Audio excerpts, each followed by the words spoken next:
3. The most effective exercise. Number 1. Travel exercise.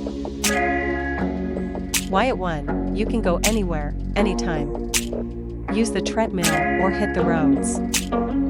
How to do it. If you are just starting out to get ready, start with 5 to 10 minutes at a time. Add a few minutes to each walk until you have at least 30 minutes for each walk.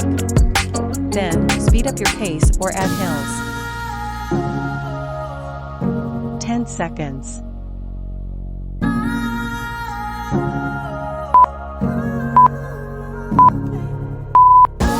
Number 2. Temporary training exercise. Why at 1? Temporary training improves your fitness levels and burns more calories to help you lose weight.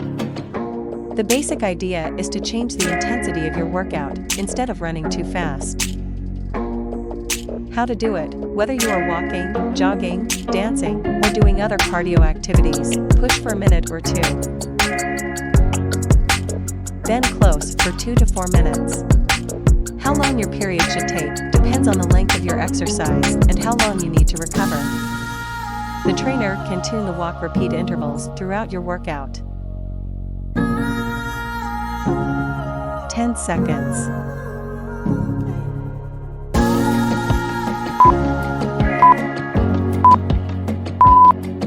Number 3. Square exercise. Why at 1? Squats work on several muscle groups, quadriceps, quads, hamstrings, and glutes, at the same time. How to do it. Keep your feet apart, between shoulder width, and your back straight.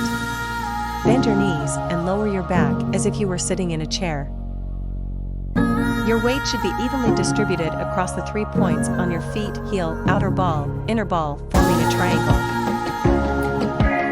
Your knees will not always be in line with your ankles that way, but there will be less pressure on other parts of your body.